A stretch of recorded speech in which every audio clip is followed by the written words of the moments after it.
모든 길에는 이야기가 있습니다. 더 멀리 갈수록 길은 더 험난해지고 예측을 벗어나지만 그 순간들은 더 오래 기억되고 더 많이 이야기하게 됩니다. 그 이야기들을 발견하기 위해선 최적의 머신이 필요합니다. 강력함과 견고함을 갖춘 탁월한 머신 올류 소렌토를 소개합니다. 이것은 단순한 또 하나의 SUV가 아니라 세계 최초의 스토리텔링 머신입니다.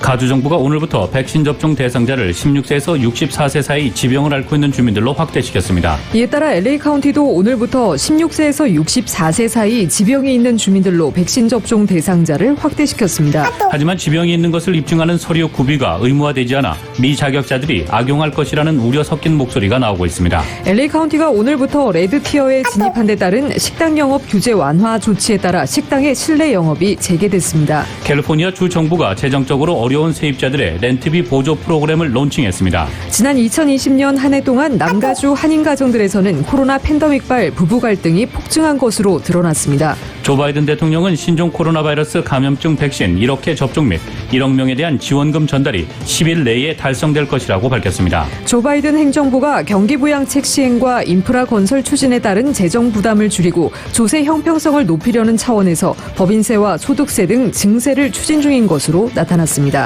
영화 미나리가 올해 아카데미상에서 최고 영예인 작품상 등 6개 부문 후보에 올랐습니다.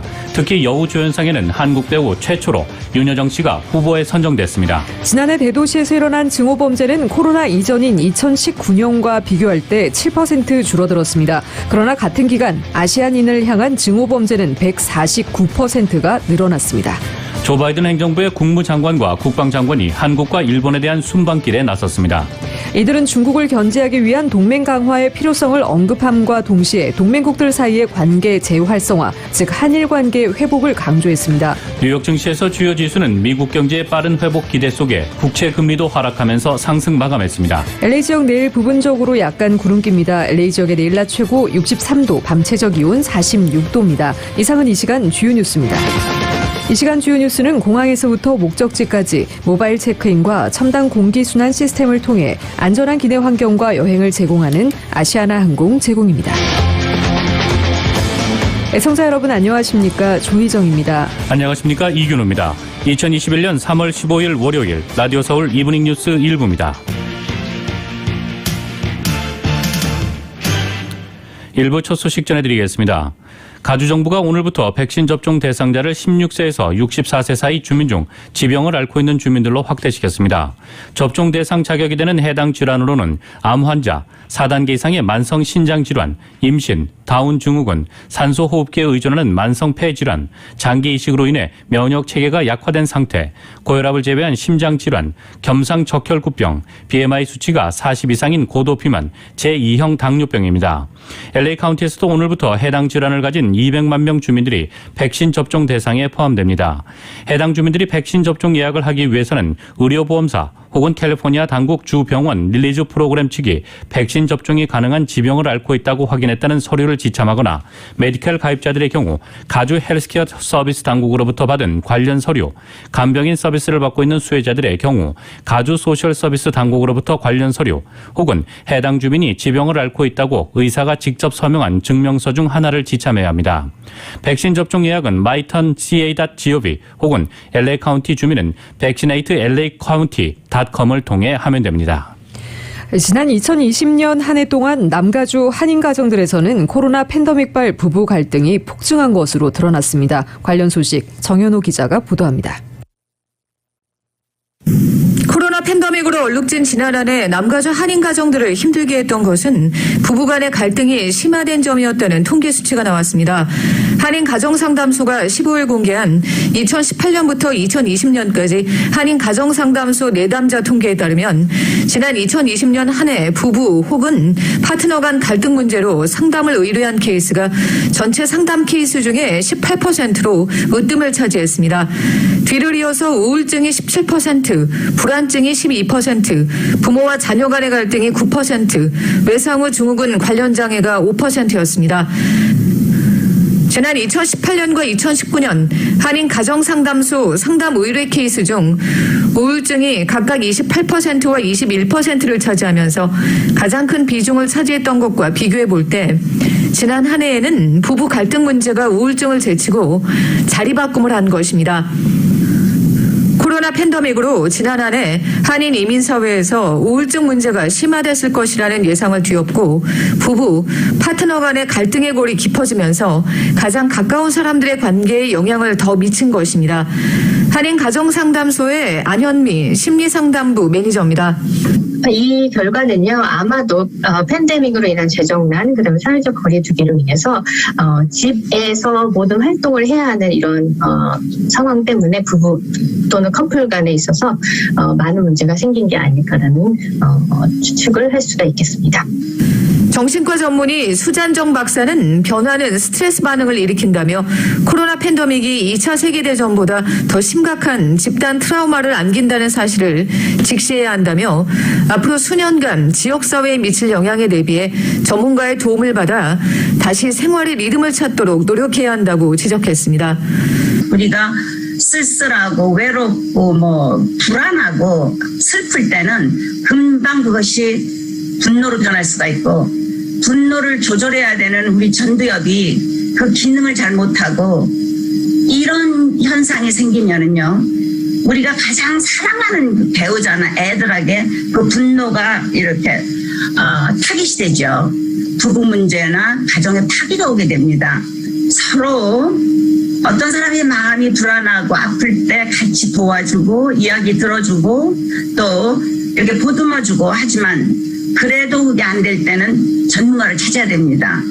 한인 가정상담소는 오는 4월 17일 트라우마와 힐링이라는 주제로 한인 정신건강 컨퍼런스를 개최합니다. 라디오 서울뉴스 정현호입니다. LA 카운티가 오늘부터 식당의 실내 영업이 재개됐습니다. 가주의 취약 지역에 코로나 백신 200만 회 이상이 접종이 이루어져 LA 카운티가 오늘부터 레드티어에 진입한 데 따른 식당 영업 규제 완화에 따른 것입니다. 보건국의 가이드라인에 따르면 실내 영업 시 테이블 간 간격을 8피트 이상 띄어야 하며 실내 수용 인원을 25%로 제한해야 합니다. 종업원들은 N95 마스크를 착용하거나 마스크 2개를 겹쳐 쓰고 페이스 쉴드를 착용토록 권고됩니다. 식당 실내 영업과 함께 오늘부터 영화관과 뮤지엄, 동물원, 아쿠아리움은 수용 인원을 25%로 제한한 상태에서 실내 영업이 재개됩니다. 피트니스 센터는 실내 수용 인원을 10%로 제한한 상태에서 실내 영업이 허용됩니다. 이 실내 쇼핑몰의 수용 인원은 50%로 늘어납니다. 오렌지 카운티 지역은 일요일인 어제부터 식당의 실내 영업이 재개됐습니다. 가주정부가 15일 저소득층 가구의 렌트비와 유틸리티 비용 보조를 위한 주정부의 코로나19 렌트비 구제 프로그램을 런칭한다고 발표했습니다. 해당 프로그램은 주거비 충당에 어려움을 겪는 저소득층 가정들의 렌트비와 유틸리티 비용을 주정부가 지원해주는 내용으로 지난해 4월 1일부터 올해 3월 31일 사이에 미납된 렌트비를 세입자들에게 보조해줍니다. LA 카운티 개발당국은 주정부와 긴밀히 협력해 팬데믹과 코로나로 인해 피해를 크게 입은 주민들이 렌트비 구제 프로그램에 등록할 수 있도록 할 것이라고 전했습니다. LA 카운티 슈퍼바이저 위원회의 힐다 솔리스 위원장은 팬데믹으로 인해 카운티 내에 소수인종과 저소득층의 사회적 경제적 불평등이 심화됐다며 구제 프로그램으로 인해 집주인과 세입자가 필요한 지원을 정부가 제공할 것이라고 밝혔습니다. 캘리포니아 코로나 렌트비 구제 프로그램 신청에 관한 자세한 사항은 웹사이트 housingIsKey.com, housingIsKey.com을 방문하거나 CA 코로나19 렌트비 구제 콜센터 833-430-2122 캘리포니아 코로나19 렌트비 구제 콜센터 833-430-2122번으로 오전 7시부터 오후 7시 사이에 연락하면 됩니다. 1회 접종만으로도 접종이 완료되는 존슨앤존슨사의 백신의 효과가 떨어진다는 인식으로 인해 접종을 망설이는 주민들이 적지 않아 LA 카운티 정부가 의학 전문가들과 존슨앤존슨사 백신에 대한 오해를 풀어주는 시간을 마련했습니다. 오늘 에스닉 미디어의 주최를 열린 기자회견에서 하버 UCLA 메디컬 센터의 사라 로페즈 헬스 사이언스 어시스턴트 클리니컬 교수는 존슨앤존슨사의 백신은 백신의 4가지의 타입 중 DNA 바이럴 벡터 백신으로 화이저와 모더나 백신과 더불어 효과가 입증 입증됐다고 강조했습니다. 코로나 백신 접종의 가장 큰 목표는 환자들이 코로나 바이러스로 인해 입원하거나 사망하거나 하는 상황에 이르지 않게 하는 것인데 많은 주민들이 바이러스의 면역을 갖춰 감염률을 줄일 수 있는 집단 면역을 이뤄내기 위해서는 신속한 백신 접종이 중요하다는 점을 강조했습니다. 코로나 백신 접종 없이는 집단 면역까지는 2025년이 걸릴 것이라고 합니다. 날씨가 따뜻해지고 대학 봄방학이 시작되면서 미국 전체적으로 또다시 코로나19 재유행 우려가 치솟고 있습니다. CNN에 따르면 LA와 오렌지 카운티 등 남가주를 비롯한 미 전역의 일일 코로나19 신규 확진 수치는 줄어들고 있지만 여전히 숫자가 높은 상태이며 변이 바이러스에 따른 확진 급증 가능성도 우려되고 있습니다. 연방질병통제예방센터 CDC가 가장 우려하는 것은 여행에 따른 확산입니다. 금요일인 지난 12일 미 전역 공항에서 검색대를 통과한 인원이 130만 명을 넘었으며 이는 2020년 3월 15일 이후 하루 여행객 최고치입니다. 특히 대학들이 이번 달 너나 없이 봄방학에 들어가는데 봄방학 시즌에 대학생들이 많이 찾는 플로리다주 해변에는 이미 많은 사람들이 몰려들고 있습니다. 지난해 독립기념일과 추수감사절, 크리스마스를 전후한 연말 시즌 등 연휴 기간 여행객이 늘고 확진 규모가 증가하는 패턴이 이어진 바 있습니다. 로셸 월렌스키 CDC 국장은 전염성 있는 변이가 아주 걱정된다며 지금 여행 규모가 지난 추수감사절 때와 거의 비슷하다고 전했습니다. 영화 미나리가 올해 아카데미상에서 최고 영예인 작품상 등 6개 부문 후보에 올랐습니다. 특히 여우조연상에는 한국 배우 최초로 윤여정 씨가 후보에 선정됐습니다. KBS의 보도입니다. 아카데미상을 주관하는 미국 영화예술 아카데미는 미국에 이민 온 한인 가족의 고단한 정착기를 그린 영화 미나리를 6개 부문에 후보로 올렸습니다. 최고 영예인 작품상을 비롯해 감독상, 나무주연, 여우조연, 각본, 음악상 등입니다. Minari, Christina Oh, producer. Lee Isaac Chung, Minari.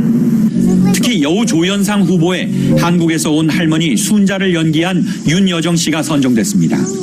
Getting warming about my movie is just it's not realistic to me, actually.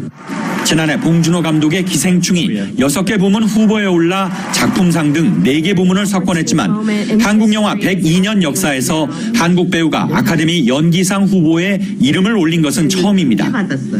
또 미나리에서 한국인 아버지를 연기한 한국계 미국 배우 스티븐 연도 아시아계 미국인 최초로 아카데미 나무주연상 후보에 올랐습니다.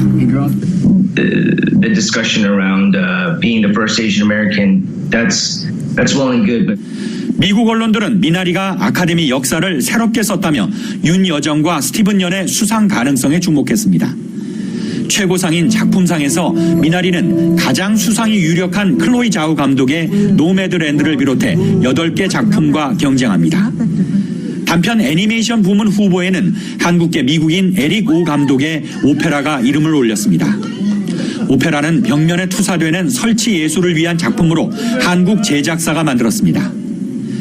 코로나19로 예년보다 2달 정도 늦춰진 제93회 아카데미 시상식은 다음 달 25일 이곳 LA 할리우드에서 열립니다. 로스앤젤레스에서 KBS 뉴스 이영현입니다.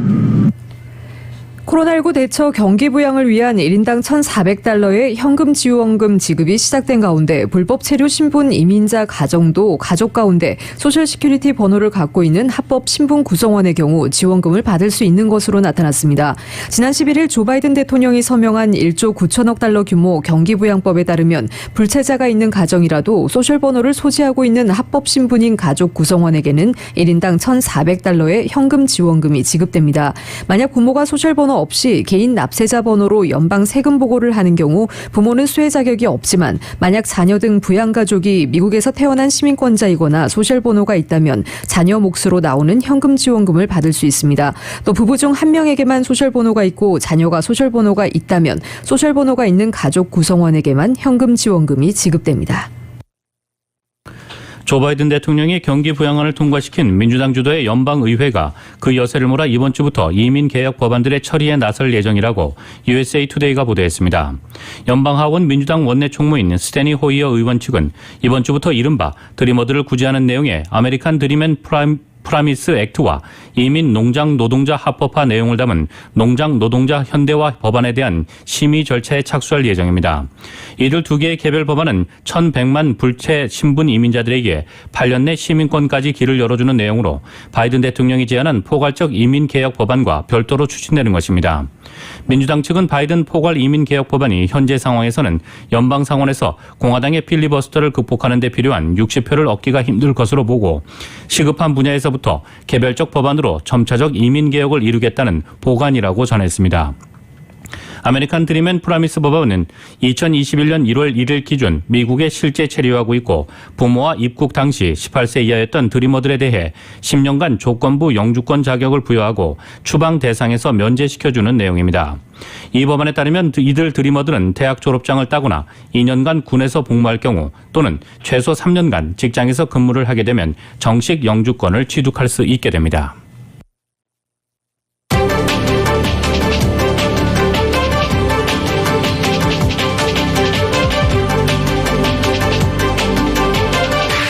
라디오 서울 이브닝 뉴스 일부 함께하고 계십니다. 이 시간은 LA와 가든그로브 두 곳에서 모시는 금강안경 검안과 1250만 불 교통사고 최고보상, 교통사고 전문 천재변호사 리차드 호프만, 빛으로 태어나는 당신은 카우나 미인, 100% 근적외선 마스크는 카우나뿐입니다. 정직한 빛 카우나 LED 마스크 공동 제공입니다. 라디오 서울 이브닝 뉴스 일부 함께하고 계신 지금 시각 LA 시각으로 5시 19분 향해 가고 있습니다. 월요일 5시대 퇴근길 교통 상황입니다. 5번 사우스 방향 슬라우스 에비뉴 구간부터 트릭스 스트리트까지 18마일에서 21마일대로 부분적으로 속도 떨어지고 있습니다. 반대 5번 놀스 방향 10번 웨스트와 교차 지점부터 7가 스트리트 구간과 교차 지점까지 16에서 18마일대로 속도 떨어지고 있습니다.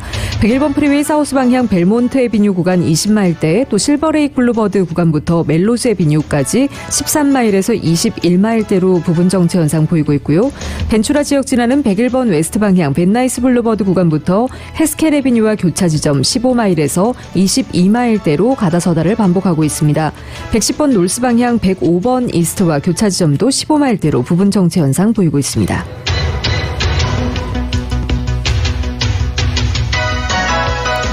(210번) 웨스트 방향 605번 놀스와 교차되는 지점에서 화재 사고 소식 올라와 있습니다. 5번 놀스 방향 콜로라도 블루버드 구간 운전자 장애물 있습니다. 710번 사우스 방향입니다. 월드로 로드 구간 1차선과 2차선 쪽에서 3중 추돌 사고가 발생했습니다. 710번 사우스 방향 월드로 로드 구간에서 3중 추돌 사고 발생 소식 올라와 있습니다. 60번 이스트 방향 그랜드 에비뉴 구간 운전자 장애물 있고요. 605번 놀스 방향 알론드라 블루버드 구간에서 차량 화재 사고 소식 올라와 있습니다. 1차선 쪽에서 차량 화재 사고 발생했습니다. 57번 놀스 방향 패스파인더 로드 구간에서 추돌 사고, 5번 사우스 방향 알티샤 블루버드 구간에는 운전자 장애물 있습니다. 이건 지나시는 분들 참고하시기 바랍니다.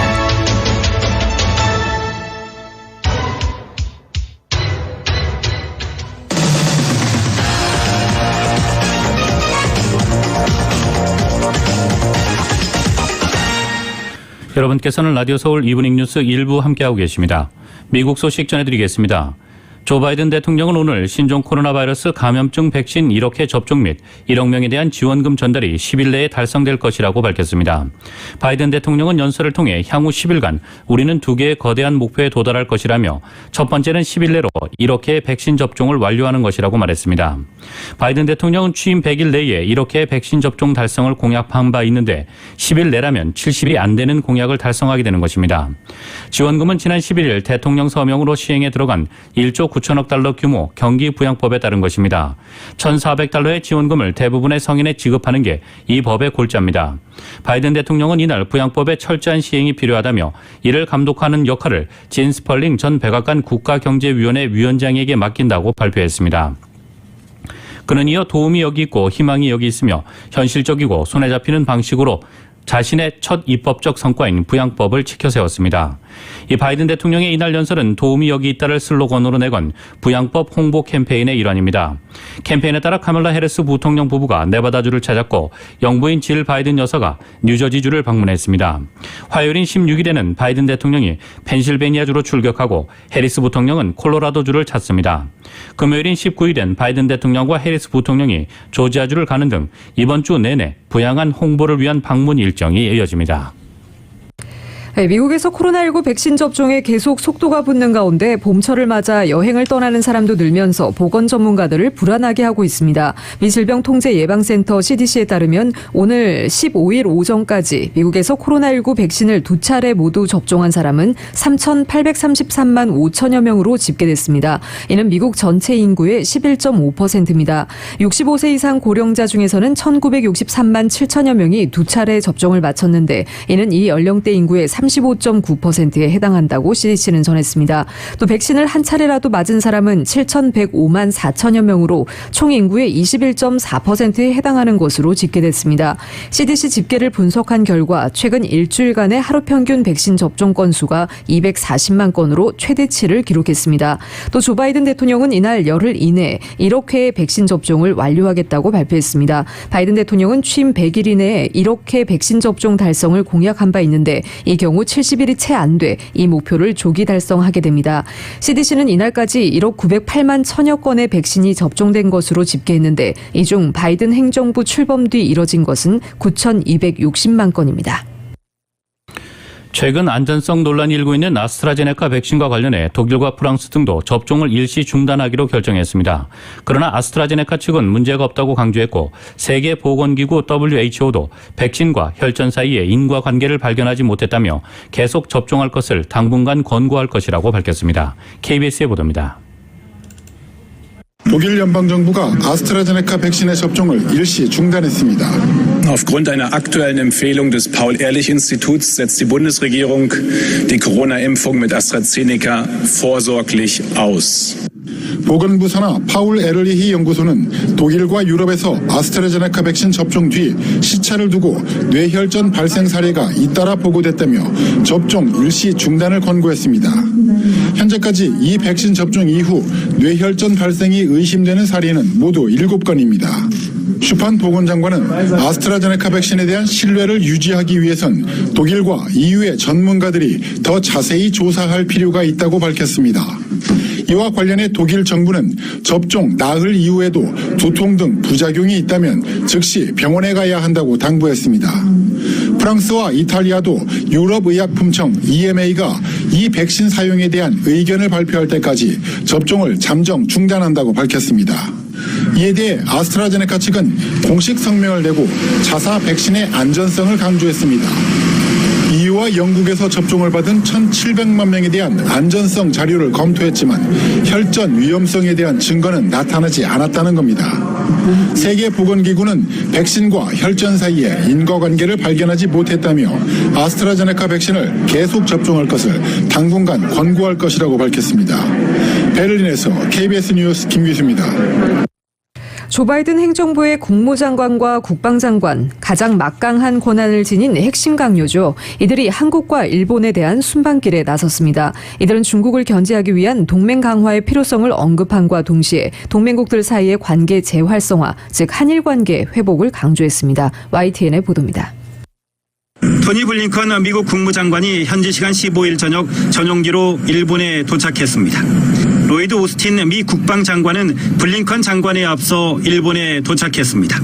이들은 16일과 17일 미일 간 외교 국방장관 회담인 2+2 회의에 참석하고 각각 외교장관, 국방장관 1대1 회담을 소화할 예정이며 스가 총리도 예방할 계획입니다.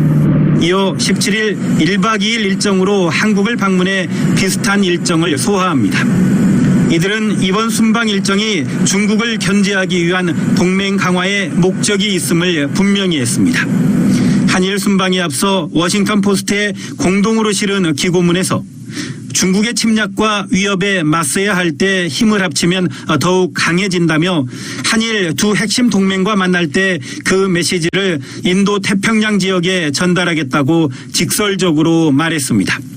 또한 동맹 간의 관계 재활성화에도 초점을 맞추고 있다며 한일 관계 회복의 중요성도 강조했습니다.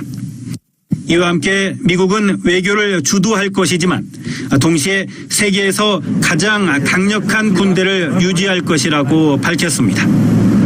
블링컨 장관은 한일 양국 순방 후 오는 18일 미 알래스카주 앵커리지에서 제이크 설리번 백악관 안보 보좌관과 함께 미중 고위급 회담을 열 예정입니다.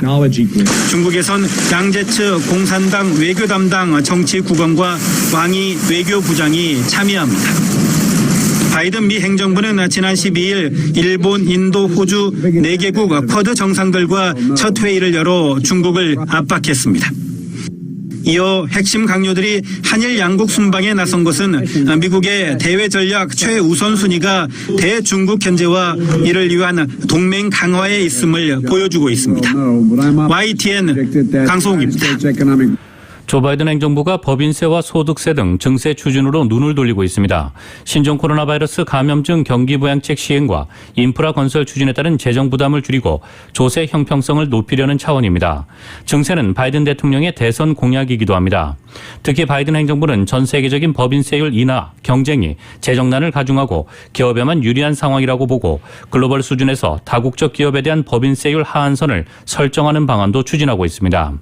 블룸버그에 따르면 바이든 행정부는 1993년 이후 30년가량 만에 처음으로 포괄적인 연방세율 인상을 추진하고 있습니다. 법인세의 경우 21%에서 28%로 상향하는 방안이 검토됩니다. 트럼프 전 대통령이 2017년 법인세율을 35%에서 21%로 낮췄는데 이를 다시 상향 조정하는 것입니다. 또 기업의 수익을 소유주의 개인 소득으로 잡아 법인세 대신 소득세를 내는 패스트루 기업의 조세 특례를 축소하고 부동산세 범위를 확대하는 방안이 추진됩니다. 개인 소득세의 경우 연간 소득 40만 달러 이상 고소득자, 또 자본이득이 연간 100만 달러 이상인 사람에 대한 세율을 인상하는 방안이 검토 대상입니다. 이는 바이든 대통령이 대선 기간 공언한 계획에 기반한 것입니다. 당시 증세안이 실현되면 향후 10년간 2조 1천억 달러의 세수가 증가한다는 분석이 나왔고 일부에선 최대 4조 달러에 달할 것이라는 관측도 나와 있습니다. 블룸버그에 따르면 조지 W. 부시 대통령 때 세금 감면 축소 등을 추진한 적이 있지만 포괄적인 증세안이 추진되는 것은 빌 클린턴 행정부 때인 1993년 이후 처음이라고 평가하고 있습니다. 조 바이든 행정부가 최근 연방기관과 민간 기업을 강타한 대규모 해킹 이후 여러 사이버 보안 강화 대책을 준비하고 있습니다. 행정부 고위관리에 따르면 백악관은 소프트웨어 등급제 도입을 포함해 많은 잠재적 해결책을 검토하고 있습니다. 등급 시스템은 지역 보건부서에서 식당에 대해 사용하는 방식과 유사합니다. 사이버 보안 등급을 매기는 아이디어는 의회의 초당파적 위원회와 일부 산업단체에 의해 추진됐습니다. 미 정부는 또 가정용 기기에 보안 라벨을 부착하도록 요구하는 싱가포르에서 도입된 것과 같은 법률을 검토하고 있습니다. 이 관리는 두 가지 아이디어를 다루는 행정명령이 곧 나올 것이라고 말했습니다. 다만 행정부는 해커들의 미국 내 인터넷 트래픽을 감시할 추가 권한을 정부에 부여하는 것은 고려하지 않고 있다고 전했습니다. 일부 전문가와 의원들은 당국의 사각지대가 국제 해커들이 미 네트워크를 이용해 탐지를 피할 방법을 만들어냈다고 우려하지만 감시 확대는 사생활 옹호자와 의회의 격한 반응을 불러일으킬 것이라고 지적했습니다. 흑인 조지 플로이드의 목을 짓눌러 숨지게 한 전 경찰관 데릭 쇼빈의 변호인이 재판을 연기하고 재판 장소도 변경해달라고 요청했습니다. 쇼빈의 변호인인 에릭 넬슨은 미네소타주 미니애폴리스의 헤너핀 카운티 지방법원에 재판 일정을 연기하고 재판 장소를 변경하라는 청원을 제고해달라고 요청했습니다. 넬슨은 지난 12일 미네폴리스시가 플로이드 유족에게 민사소송 합의금으로 2,700만 달러를 지급하겠다고 발표한 것이 배심원 풀을 오염시켜 심각하게 우려된다며 이같이 주장했습니다. 변호인은 이번 합의가 나온 시점에 대해 의구심을 제기하며 이 합의가 쇼빈에게 매우 해롭다고 주장했습니다. 그는 최소한 이미 배정된 배심원들을 다시 불러 그들이 이번 합의에 대한 기사를 읽었는지 계속 공정할 수 있는지 파악하기 위해 신문해야 한다고 법원에 요구했습니다. 넬슨은 합의가 이 배심원 선정 진행 중에 나왔다는 사실이 당혹스럽다면서 시의원들과 제이컵 프라이 미네아폴리스 시장이 이 사건에 대한 여론을 뒤흔들려 의도했다고 비판했습니다. 특히 민권 변호사 출신인 프라이 시장이 그러지 말았어야 한다며 비판적 입장을 보여왔습니다. 또 시위원인 제러마이아 앨리슨이 이 사건의 기소를 담당하는 주 검찰총장 키스 앨리슨의 아들이란 점도 언급했습니다. 재판관인 피터 케일 판사는 피고인 측의 요청에 대해 즉각 결정을 내리진 않았지만 일의 전개 과정이 우려된다고 말했습니다. 케일 판사는 또 이미 선정된 배심원들을 다시 불러야만 한다는 데 동의한다면서도 재판이 시작되는 이달 29일에 임박해서 그렇게 하겠다는 뜻을 내비쳤습니다. 검찰 측은 재판 연기 요청에 즉각 반대 의사를 밝히진 않았지만 케일 판사에게 결정을 내리기 전 한 걸음 물러서서 실제적 영향을 보라고 주문했습니다. 코로나19 대유행 이후 미국에서 아시아인을 겨냥한 증오범죄가 기승을 부리고 있습니다. 바이든 대통령까지 나서서 멈춰달라고 요청했지만 증오범죄는 좀처럼 줄어들지 않고 있습니다. KBS의 보도입니다. 미국 텍사스의 한 쌀국수집이 시뻘건 스프레이로 도배됐습니다. 중국 독감, 라면 국수 독감처럼 아시아와 코로나를 엮어서 욕을 하거나 죽으라는 말도 적혀 있습니다. I was pretty upset. I was boiled. You open this can of worms. 식당 주인인 베트남인이 CNN에서 텍사스주의 마스크 의무화 폐지를 비판하자 다음 날 바로 증오범죄 대상이 된 겁니다. 길거리를 걸어가다 느닷없이 두들겨 맞거나 가만히 서 있었을 뿐인데 갑자기 얼굴에 침을 뱉고 가격하는 일까지 벌어지고 있습니다. 이렇게 하는데 침을 얼굴에 뱉어서 breathing lot from the brain. It looks like pumping. 바이든 미 대통령이 나서 아시아인들을 코로나 사태의 희생양으로 삼지 말 것을 호소했지만 Vicious hate crimes against Asian Americans who've been attacked, harassed, blamed, and scapegoated. It's wrong, it's un-American, and it must stop. 계속되는 증오범죄에 아시아계가 많이 거주하는 미 서부에서는 증오범죄를 멈춰달라는 집회가 매 주말마다 열리고 있습니다. 지난해 미국 대도시에서 일어난 증오범죄는 코로나19 이전인 2019년과 비교할 때 7% 줄었습니다. 그러나 아시아인을 대상으로 한 증오범죄는 같은 기간 149% 늘었습니다. 워싱턴에서 KBS 뉴스 김양순입니다.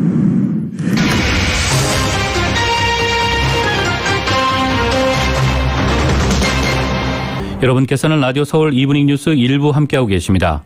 한국 소식 전해드리겠습니다. 문재인 대통령이 부동산 적폐 청산과 거래 질서 확립을 남은 임기 핵심 국정 과제로 삼겠다고 말했습니다. 정치권도 정쟁 대신 부동산 특이 근절과 공급을 위한 후속 입법에 속도를 내달라고 주문했습니다. YTN의 보도입니다. 문재인 대통령은 부동산 적폐 청산과 투명하고 공정한 부동산 거래 질서 확립을 남은 임기 핵심 국정 과제로 삼겠다고 선언했습니다. 우리 정부를 탄생시킨 촛불 정신을 구현하는 일이며 가장 중요한 민생 문제라는 인식을 가져주기 바랍니다. 정치권을 향해서는 이번 사안을 정쟁의 도구로 삼지 말아달라고 말했습니다. 부동산 투기 문제는 함께 해결해야 할 초당적 과제라며 공직자의 부당이득을 막기 위한 이해충돌 방지법의 신속한 제정과 부동산 투기 감독기구 설치를 주문했습니다. 동시에 예정된 공급 대책은 계획대로 차질 없이 진행하겠다고 강조했습니다. 부동산 시장 안정을 위한 공공주도형 부동산 공급 대책은 어떤 경우에도 흔들려서는 안 됩니다. 국회 역시 이사 공급대책 후속 입법에 속도를 내 서민 주거 안정에 힘을 보태라고 요청했습니다. 다만 이번 사태에 대한 대국민 사과 성격의 언급은 없었습니다. 청와대 핵심 관계자는 문 대통령은 뿌리 깊은 부동산 적폐를 청산하고 이사 대책을 흔들림 없이 추진하는 데 집중하고 있다고만 답했습니다. 문 대통령은 촛불 정신을 언급하며 집권 하반기 최대 악재를 정면 돌파하겠다는 의지를 내보였습니다. 다만 새로운 의혹이 불거질수록 이 또한 정부의 부담으로 작용하리란 점은 문 대통령이 처한 딜레마입니다. YTN 나연수입니다. 투기 의혹을 받는 LH 직원이 보상 업무를 하다가 관계를 맺은 과천 주암지구 주민들과 광명 시흥 땅을 사들였다는 소식 연속 보도하고 있는데요. 이들이 제출했던 토지 농업 경영 계획서를 입수해 살펴보니 역시나 엉터리였습니다. 채소를 심겠다는 땅에 잡초만 가득했고 제대로 된 장비조차 없었습니다. YTN의 보도입니다. 경기도 시흥시 매화동의 밭입니다. 광명 시흥 신도시 근접지로 민간 개발이 기대돼 땅값이 뛴 곳입니다. 공교롭게도 신도시 발표 직전인 지난 1월 LH 직원 강모 씨가 지인 3명과 함께 사들인 것이 드러나면서 내부 정보를 이용한 것 아니냐는 의혹이 제기됐습니다. 그 사람도 뭐 목적이 있으니까 그걸 샀겠지. 투자로 해서 수인산업도로 엮이니까 좋아 보이잖아요. 농지를 사들일 때 반드시 제출해야 하는 농업경영계획서를 살펴봤습니다. 공동명의자 4명 가운데 2명은 3, 4월에 농사를 시작한다고 적었는데 1명은 아예 뭘 심을지 쓰지도 않았습니다. 보유 장비는 관리기와 분무기 각 한 대가 전부. 실제 땅은 어떨까? 전 주인이 심어둔 마늘과 시금치만 조금 남아있을 뿐입니다. 전혀 손 안 대고 있어요. 저희가 농사 짓고 나서 그냥 그대로예요. LH 직원 지인의 쌍둥이 아들까지 사들인 과림동 땅도 마찬가지입니다. 오는 5월부터 채소를 키우겠다는 계획을 냈지만 구체적인 내용은 모두 빈칸입니다. 일반적으로 이제 뭐 투기적 목적이라든가 그럴 경우에는 굉장히 부실하게 쓰는 경우가 많습니다. 영농계획서가 부실하다. 그러면 영농의 생각보다는 다른 목적이 있겠구나라고 생각하는 것들은 큰 무리가 없어 보입니다. 이들에게 땅을 사도록 허가해준 시흥시청은 계획서만으로 투기 가능성을 판단하기는 어렵다고 해명했습니다. 농지를 취득할 당시에는 모르잖아요. 이 사람이 농사를 지을지 안 지을지 앞으로 불법을 할지 안 할지를 모르잖아요. 개인이 농업인이 신청하는 경우에는 투기 목적을 하는 객관적인 자료가 확인을 할 수가 없어요. 저희가. LH 직원 강 씨와 함께 땅을 사들인 지인들 가운데에는 원예업 종사자도 있는 것으로 확인됐습니다. 농사일이 낯설지는 않을 테지만 농업경영계획서는 부실하기만 했습니다. 엉터리 서류로도 땅을 사는 게 어렵지 않았기 때문입니다. YTN 홍민기입니다. 위기를 맞았던 오세훈, 안철수 야권 서울시장 후보 간 단일화 협상이 어렵사리 봉합 국면을 맞았습니다. 절대 3자 구도 대결은 없다고 단일화 의지를 밝히면서 오늘 첫 TV 토론을 열기도 의견을 모았습니다. YTN의 보도입니다. 단일화 협상 난항으로 한 차례 연기된 야권 서울시장 후보 비전 발표회에서 국민의힘 오세훈 후보는 전임 서울시장으로서의 업적을, 국민의당 안철수 후보는 IT 전문가, 의사 출신으로서의 미래를 강조했습니다. 삶의 질 이렇게 높아졌었습니다. 제 임기 중에. 그런데 박원순 시장 시절에 많이 퇴보했습니다. 이제 10년이 지난 지금 정치인 안철수는 서울을 치료하기 위한 V4를 실현하는, 하지만 서로를 향해 늘 분열의 중심에 있었다. 야권이 힘들 때 어디 있었는지 기억도 안 난다고 맹비난을 퍼붓고 만난 터라 머쓱했던 이전 상황 봉합에 발표회 내내 주력하는 모습이었습니다. 오세훈 후보가 3자 구도에서도 1위를 차지한 여론조사 결과가 나왔지만 두 후보 모두 3자 구도는 필패라면서 단일화 의지를 재확인했습니다. 야권이 분열된 상태에서의 서울시장 선거는 필패를 의미하기 때문입니다. 3자 대결 구도는 제 머릿속에 없다. 또 단일화 협상의 주도권을 잃지 않기 위해 두 후보 모두에게 견제구를 날리고 있는 김종인 비상대책위원장을 향해서도 좀 빠져달라고 한 목소리를 냈습니다. 오히려 걸림돌을 만드는 것은 아닌가, 저는 그런 우려가 있습니다. 그렇지 않기를 저는 바랍니다. 교착 상태를 거듭하는 실무협상단 대신 후보선에서 큰 틀의 합의를 통해 단일화를 반드시 성사시키겠다는 의도로 풀이됩니다. 이전에 고성과 막말까지 주고받던 단일화 실무협상단도 TV토론 실시라는 합의를 이끌어냈습니다. 이래만 하기로 협상을 해서 합의를 했습니다. 불가능한 거 아닌가요? 왜냐하면 여론조사가 17, 18 이루어져야 되기 때문에 16일까지는 다 끝나야 됩니다. 다만 가장 중요한 여론조사를 둘러싸고는 조사기관 2곳만을 정했을 뿐 여전히 이견을 좁히지 못했습니다. 여론조사 문항이 핵심 쟁점인데 당 명칭을 포함하는 식으로 적합도와 경쟁력을 섞어서 묻는 방안이 논의되는 것으로 알려졌습니다. 오세훈, 안철수 두 후보 모두 예정대로 단일화를 통해 자신이 후보가 돼야 한다고 강조하고 있습니다. 딱 한 번 있는 TV토론과 여론조사 문항이 누가 야권 서울시장 단일 후보가 되느냐에 결정적인 영향을 미칠 것으로 보입니다. YTN 우철입니다. 뉴욕 증시에서 주요 지수는 미국 경제의 빠른 회복 기대 속에 국채 금리도 하락하면서 상승 마감했습니다. 오늘 뉴욕 증권거래소에서 다우지수는 전장보다 174.82포인트, 0.53% 상승한 32,953.46의 거래를 마쳤습니다.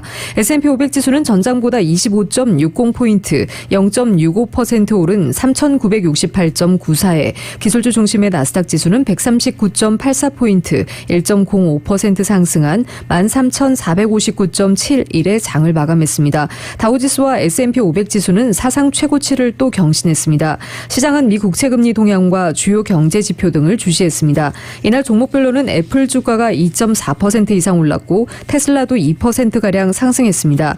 업종별로는 에너지와 금융을 제외한 전 업종이 올랐습니다. 에너지는 1.25% 내렸고 기술주는 1.11% 상승했습니다. 뉴욕 증시 전문가들은 연방공개시장위원회 결과와 금리 흐름에 대한 경계심이 이어질 것으로 내다봤습니다. 다만 강세 추세는 유지될 것이라는 전망이 나옵니다.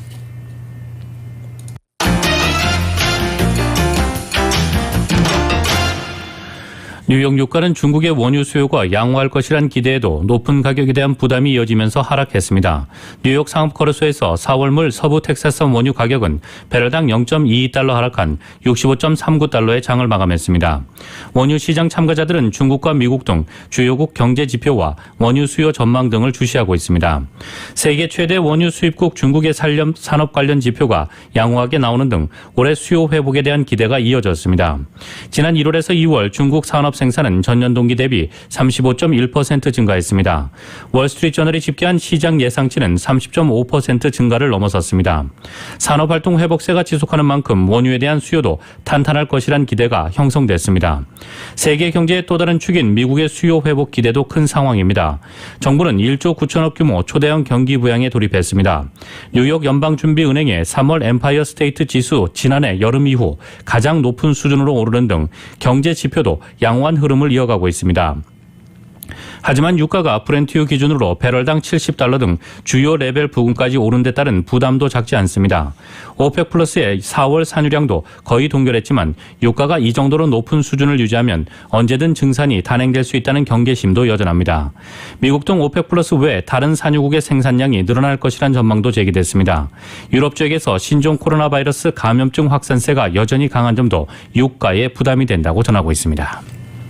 소셜미디어 페이스북이 신종 코로나 바이러스 감염증 백신과 관련한 거짓 정보가 퍼지는 데 대응하려 알림 딱지를 붙이겠다고 오늘 밝혔습니다. 마크 저커버그 페이스북 최고 경영자는 이날 자신의 계정에 올린 글에서 코로나 백신 접근을 돕기 위한 글로벌 활동을 출범한다며 이 같은 방침을 공개했습니다. 이에 따르면 페이스북은 코로나 백신과 관련한 게시물에 딱지를 붙여 거짓 정보 여부를 알 수 있도록 합니다. 이 표시는 세계보건기구 정보를 기준으로 하며 영어를 포함한 5개 언어로 시작한 뒤 수주 안에 다른 언어로도 확대됩니다. 저커버그는 예를 들어 승인을 받기 이전에 안전 및 효용 시험 단계에 있는 코로나 백신을 놓고 안정성 여부를 논하는 게시물에 딱지를 붙일 것이라고 설명했습니다. 또 이용자에게 백신 접종 장소와 시간에 대한 정보도 안내해준다는 방침입니다. 페이스북과 계열사 인스타그램은 그동안 백신 접종을 거부하도록 선동하는 게시물이 퍼져나가도록 놔뒀다는 비판을 받아왔습니다.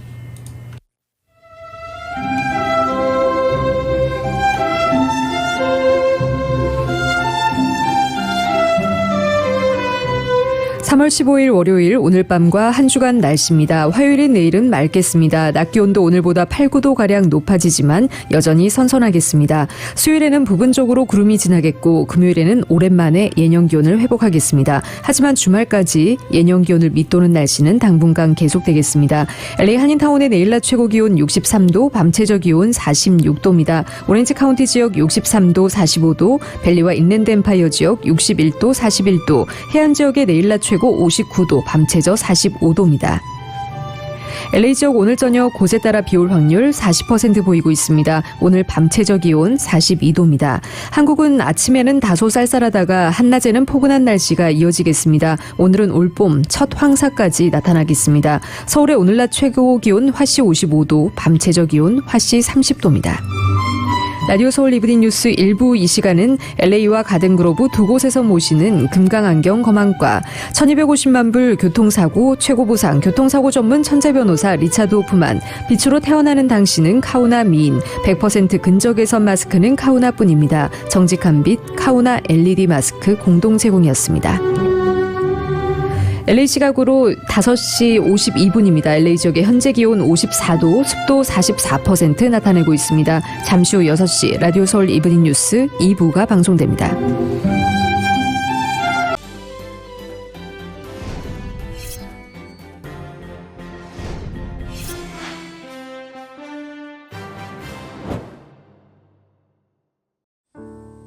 친구, 마음을 나누는 가족이지.